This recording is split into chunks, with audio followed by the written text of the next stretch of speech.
Boa noite, pessoal. Sejam bem-vindos. É um prazer falar com vocês de novo. Hoje mais uma live simultânea pelo Periscope e também pelo Instagram. Então sejam bem-vindos. Como sempre, eu vou pedir para vocês convidem os seguidores de vocês para acompanhar a live e compartilhem também nas redes sociais. Eu abri essa live porque eu recebi algumas mensagens de pessoas que pediram para eu comentar um pouco sobre aquele caso que eu publiquei nas minhas redes sociais. Aquela questão do flagrante meu que foi relaxado. Então as pessoas pediram para eu abrir uma live para comentar sobre esse caso. Porque gerou uma repercussão, várias mensagens, vários directs, por isso que eu achei interessante comentar com vocês hoje. Muito bem, pessoal, o que houve? Caso concreto, ocorreu um roubo. Vários agentes se uniram para praticar um roubo. Eles roubaram vários aparelhos eletrônicos. Entraram em um estabelecimento comercial, roubaram esses aparelhos e fugiram. 2 horas se passaram. A polícia e a guarda, após a verificação de algumas informações, as equipes chegaram em um outro estabelecimento comercial. Lá dentro desse estabelecimento, os policiais encontraram algumas pessoas. E junto com essas pessoas, em um outro cômodo, os policiais encontraram uma sacola com os aparelhos eletrônicos. Todos foram conduzidos até o meu plantão. Comecei a realizar o procedimento legal, ouvi o condutor, ouvi a testemunha e passei a ouvir também as partes que foram levadas até lá para a averiguação. Nenhum deles com antecedentes criminais, todos sem registros criminais. Quando eu ouvi o principal suspeito, o suspeito que é o dono do estabelecimento onde foi encontrada a récia furtiva, esse suspeito falou para mim que ele era inocente. Delegado, sou inocente, não pratiquei o roubo, não sei como aqueles aparelhos foram parar dentro do meu estabelecimento. Uma pessoa, antes dos policiais chegarem, uma pessoa entrou lá e pediu para usar o banheiro. Talvez foi essa pessoa que deixou a sacola lá. Eu não roubei, eu estava aqui trabalhando. O suspeito falou com convicção, com firmeza. E além disso, ele apresentou vários elementos para comprovar a tese dele. Indicou algumas testemunhas, etc, etc, etc. Muito bem. A partir desse diálogo que eu tive com esse suspeito, nós passamos a fazer algumas diligências para verificar se o álibi dele tinha ou não procedência. Fizemos algumas diligências. Não conseguimos êxito, não foi possível comprovar a versão do suspeito. E aí pergunto para vocês agora, abrindo aqui um parênteses para a gente fazer um breve comentário. Vocês lembram que na doutrina, hoje em dia, há uma discussão muito relevante sobre a questão do contraditório e da defesa dentro do inquérito policial. É um tema muito instigante e a doutrina discute se dentro do inquérito policial é possível ou não a existência de contraditório e de defesa. Pergunto para vocês, nesse caso concreto, não houve contraditório? Não houve exercício da defesa? Ainda que seja da autodefesa, aquela na qual o próprio acusado se defende, o próprio indiciado se defende. A partir do momento que eu ouvi ele e com base nas declarações dele eu passei a realizar diligências, houve contraditório e houve também defesa por parte dele. Ainda que seja um contraditório mitigado, ainda que seja uma defesa mitigada, mas houve. E com base nas informações dele, eu fui fazer diligências para descobrir a verdade. Então notem, essa discussão ela é mais doutrinária, porque na prática, na verdade, a existência de contraditório e de defesa dentro do inquérito, isso depende da autoridade que está presidindo o inquérito, depende do delegado. Se o delegado tem boa vontade, se o delegado se preocupa com os direitos do investigado, não há nenhum problema em aceitar o contraditório, em ouvir a versão do acusado, do suspeito, do averiguado. Não há problema nenhum em permitir que ele forneça elementos para a investigação. Isso é bem-vindo. Então, notem, é uma discussão muito mais acadêmica do que real, porque na realidade depende da vontade do delegado. Eu não preciso ter um dispositivo no Código Penal dizendo que eu posso fazer isso. Eu presido o inquérito, eu presido os atos de polícia judiciária. Então depende mais da boa vontade do delegado. Olha que interessante isso. Só para a gente recordar um tema aí que é muito discutido na atualidade. Muito bem, mas voltando para o caso concreto. Não consegui avaliar se ele falou a verdade ou não. As vítimas realizaram o reconhecimento pessoal e o suspeito foi reconhecido por uma das vítimas. A vítima falou, foi ele que entrou no estabelecimento comercial e praticou o roubo. Ele foi reconhecido, a res furtiva estava perto dele, no estabelecimento dele. Diante desses elementos, eu não vi outra alternativa a não ser a ratificação da voz de prisão. E tive que determinar, portanto, a lavratura do auto de prisão em flagrante. O auto foi lavrado, as peças foram formalizadas, só que lá no fundo a minha intuição disse que eu deveria fazer mais diligências. Minha intuição falou, já quase 8 horas da manhã, está quase na hora de ir embora, você está gripado, você está cansado, você não dormiu de noite, mas você é o primeiro garantidor da legalidade e da justiça. Tem alguma coisa que não está se encaixando. Faça mais diligências.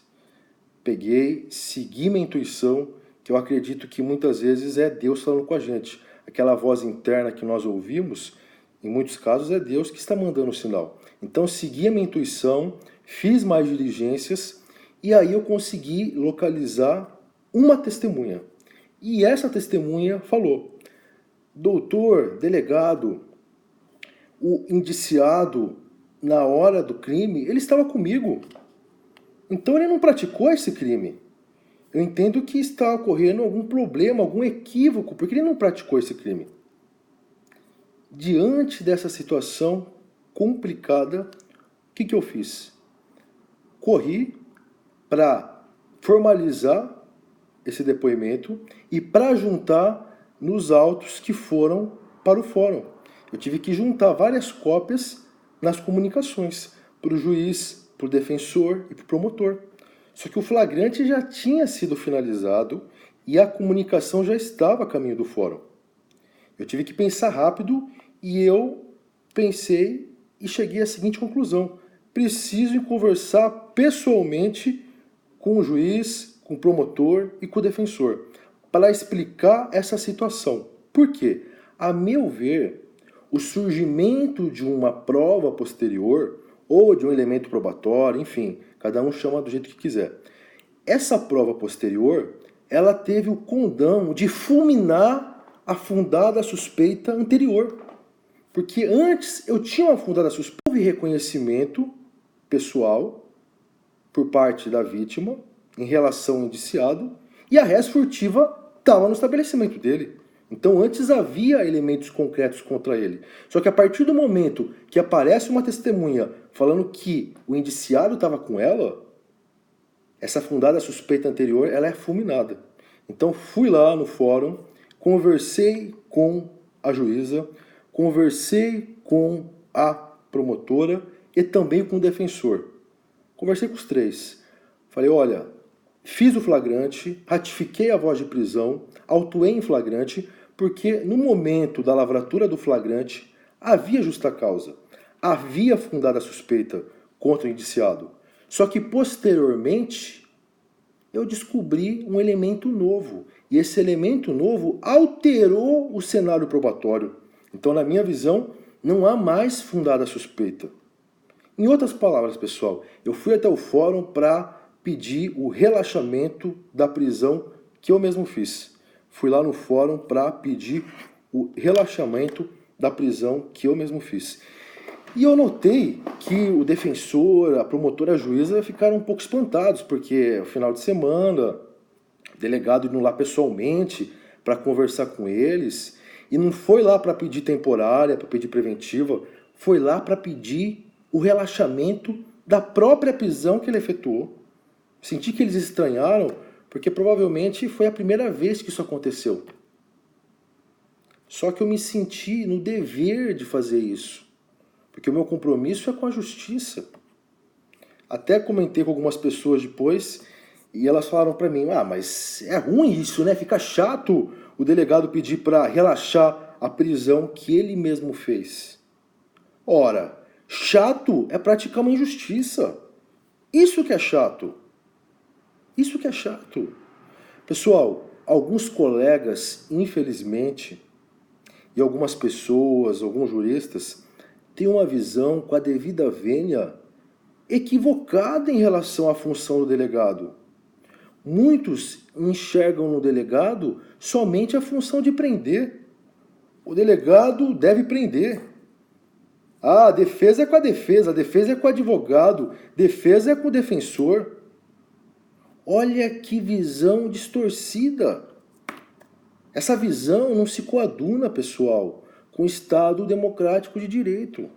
Essa visão não é compatível com os princípios que norteiam a Constituição Federal de 88.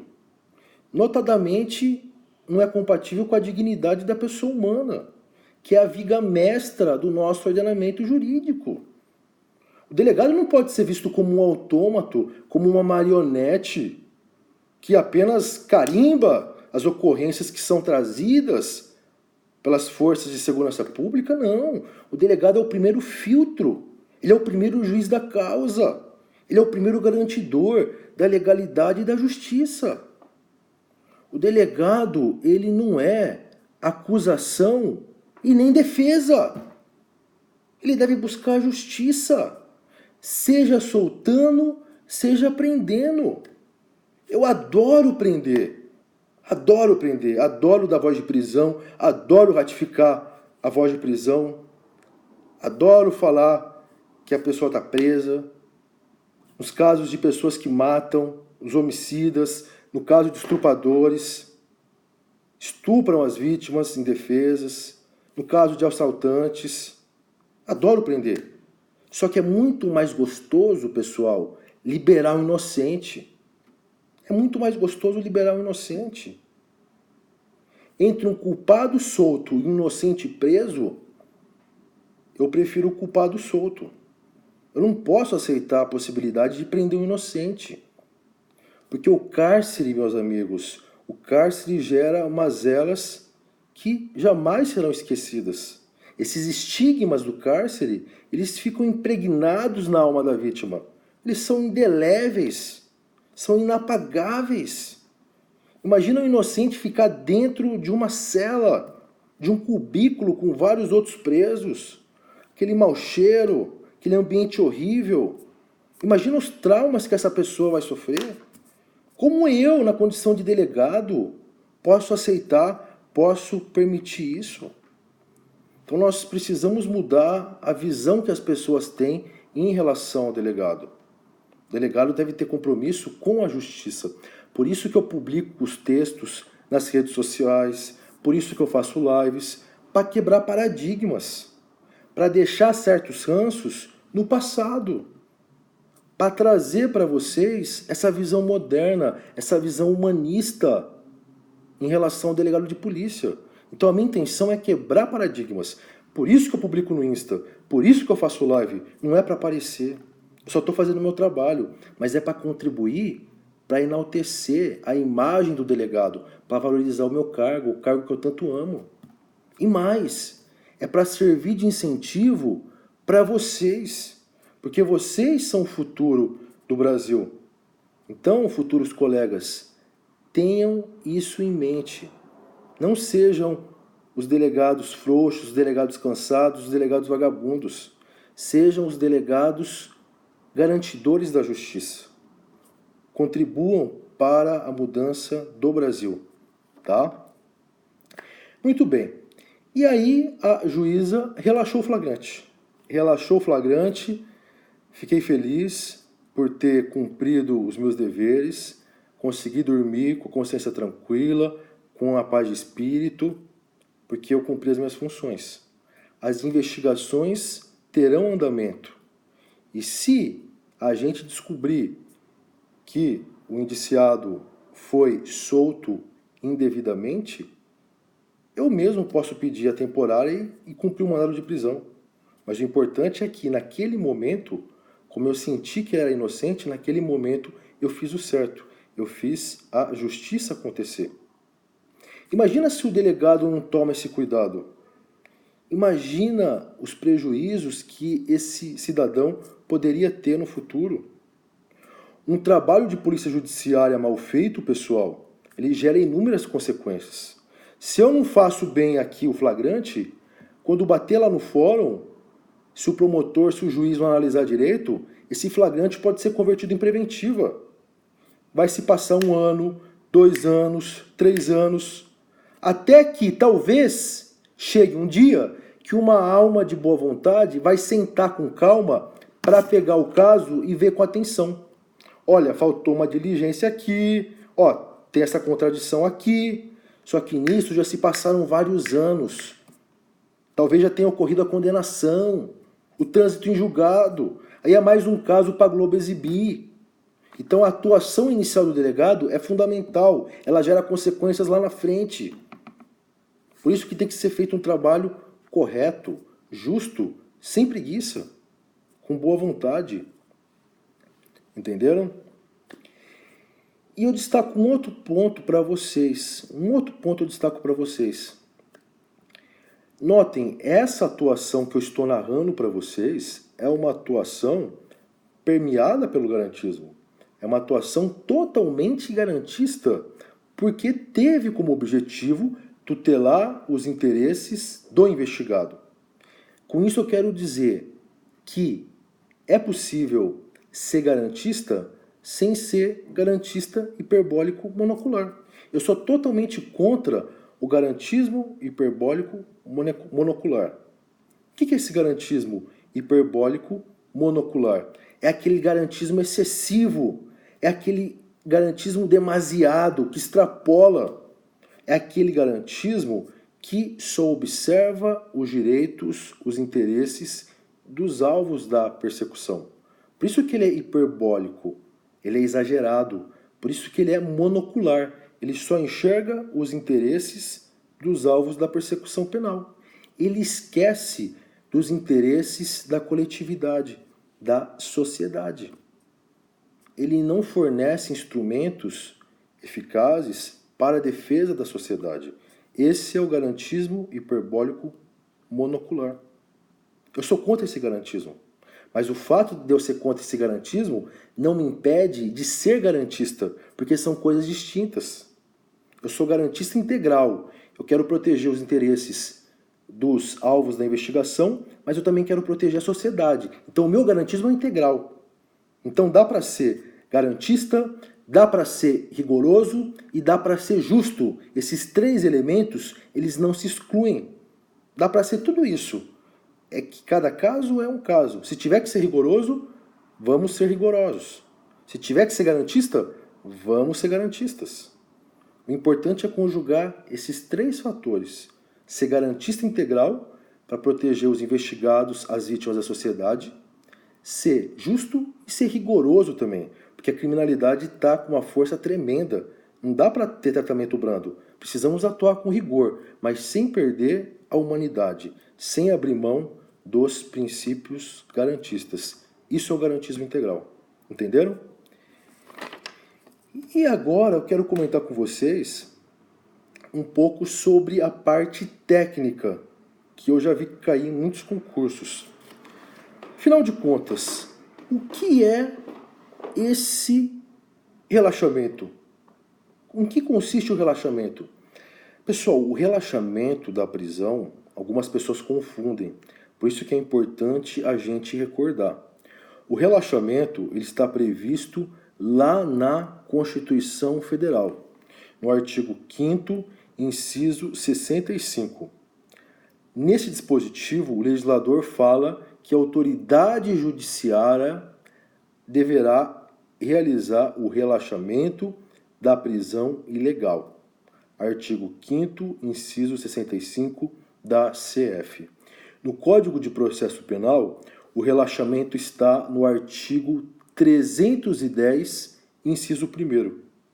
Então, de forma bem simples, a prisão em flagrante é relaxada quando ela não está em conformidade com a lei.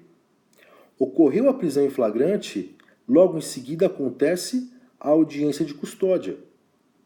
Na audiência de custódia, o magistrado tem várias opções.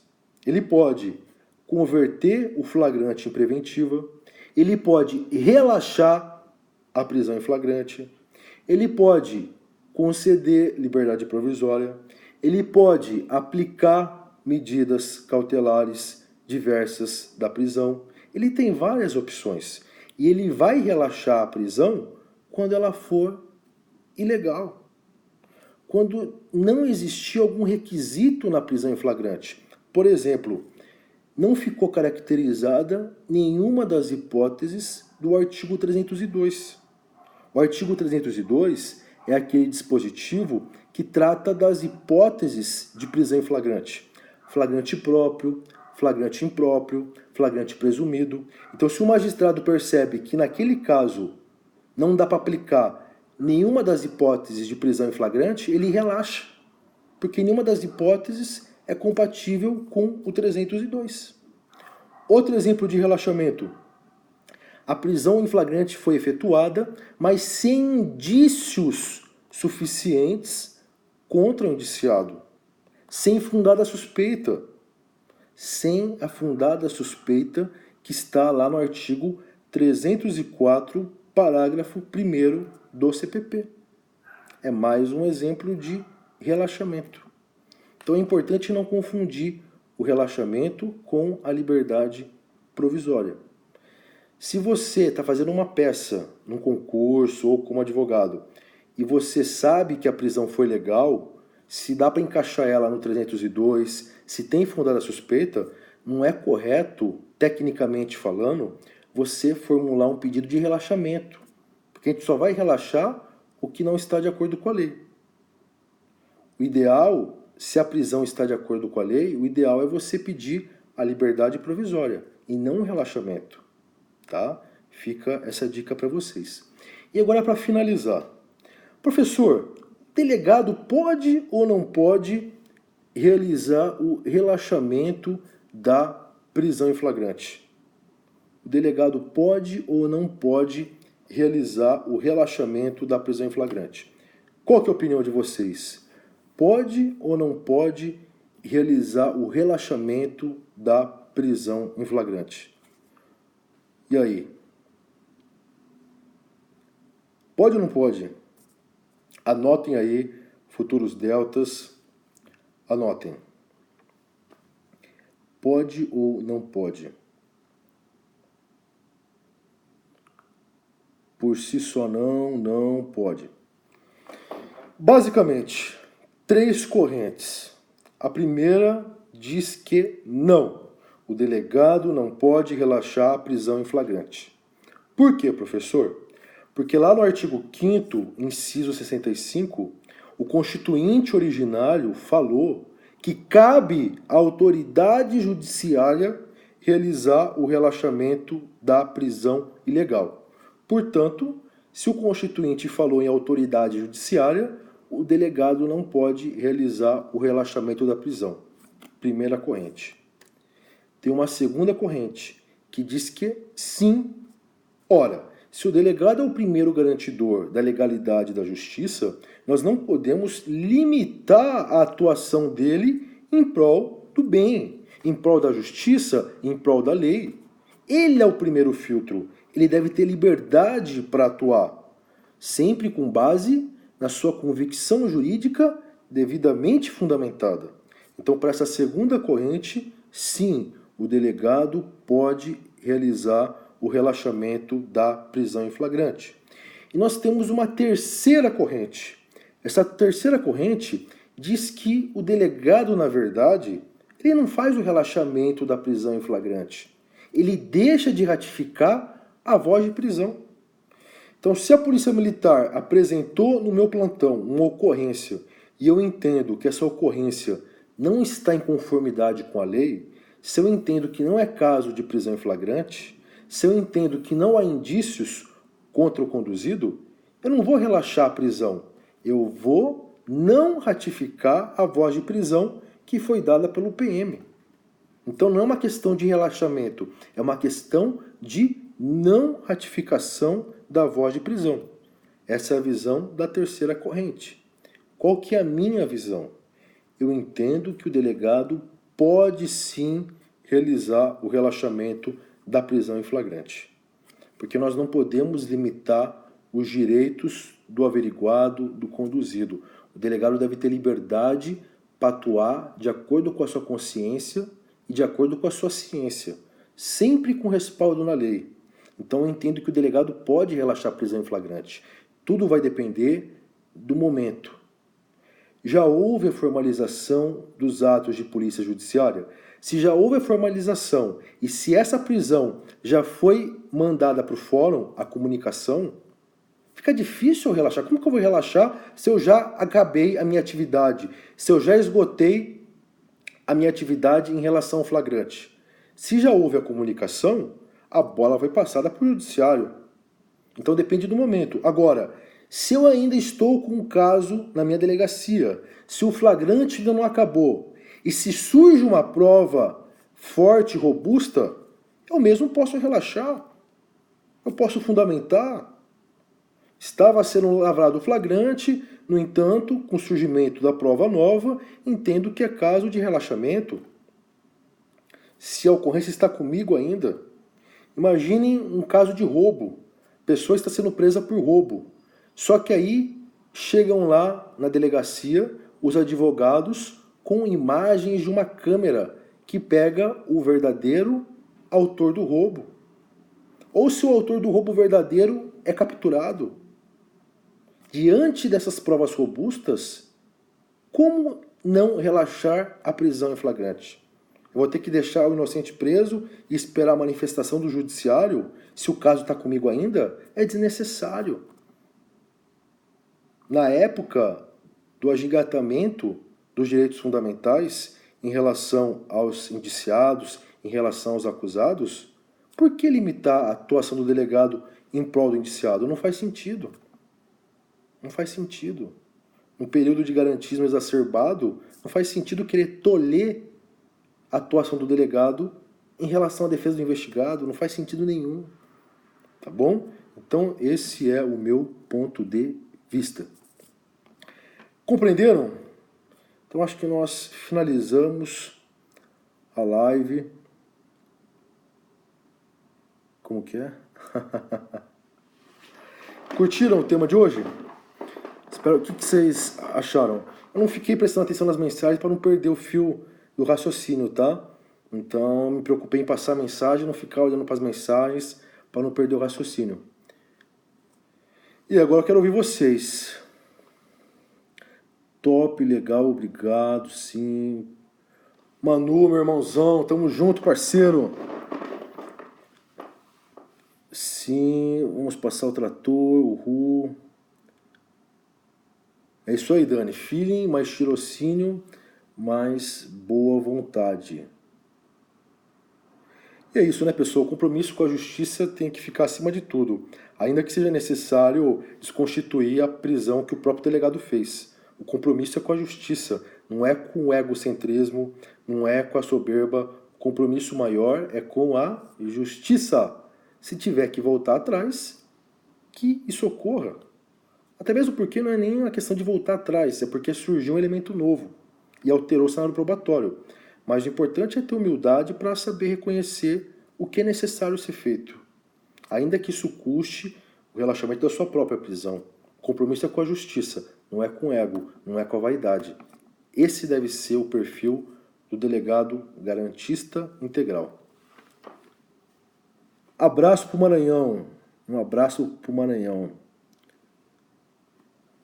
Mais alguma pergunta aí?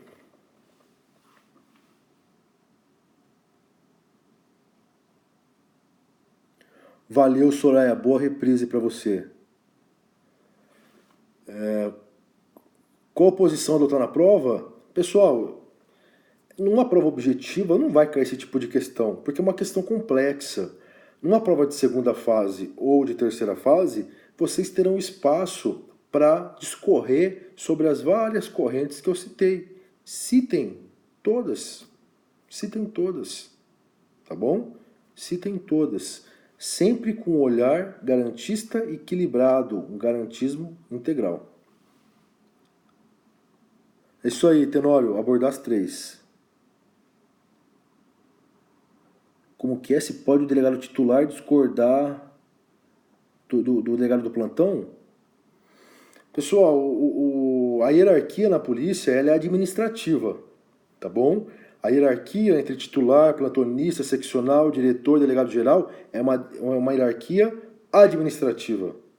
Isso não interfere nos atos de polícia judiciária. Isso não pode, não deve interferir na convicção jurídica do delegado. O delegado que está com a causa é o juiz da causa. Ninguém pode intervir no raciocínio dele. Se é um raciocínio jurídico fundamentado, ele deve ser respeitado. PM não pode intervir, delegado não pode intervir, seja titular, seja delegado geral, não pode. Não pode. Não pode.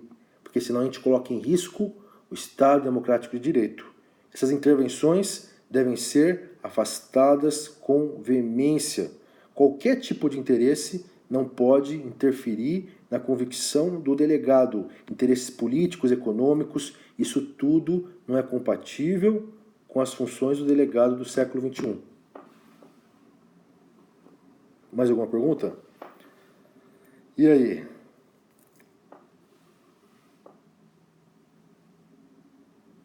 Diana, acho que é só, né? Obrigado, Cristiane, obrigado. Cristiane. Marcela. Eu fiz um resumo para vocês, pessoal, para não ficar também muito cansativo, tá? O importante é saber as correntes que existem e na prova saber apresentar elas. É isso que importa. Mais alguma questão? E é isso, futuros colegas, futuras colegas, valorizem a funcional de vocês, valorizem o distintivo. É tão difícil para obter, então é necessário honrar, é necessário suar a camisa, é necessário fazer com boa vontade, tá bom? É importante isso, fiquem com isso na cabeça de vocês, porque nós precisamos de servidores diferenciados. O Brasil passa por um momento de depuração. O Brasil passa por uma guerra contra o crime, principalmente contra o crime organizado, contra o crime de colarinho branco. Então nós precisamos de servidores públicos guerreiros, fortes, diferenciados, para enfrentar essa cruzada, para tentar vencer essa batalha, que muitas vezes ela parece invencível, mas nós precisamos vencer. O bem precisa vencer o mal, precisa vencer o crime, tá bom? Por isso que é importante ter consciência, força de vontade e muita fé. Pessoal, então é isso, eu vou ficando por aqui. Para quem não me segue ainda, sigam lá nas outras redes sociais, Instagram, Periscope, YouTube e Snap. Em todas essas redes eu estou como Delta Thiago com TH. Estou sempre postando dicas e no Facebook como Delegado Thiago com TH. Tá bom? Espero que vocês tenham gostado. Qualquer coisa, mandem mensagens depois. Elogiando, sugerindo outros temas, criticando, enfim. Vamos nos comunicar também, tá certo? Então fique com Deus, abração e bora passar o trator. Valeu!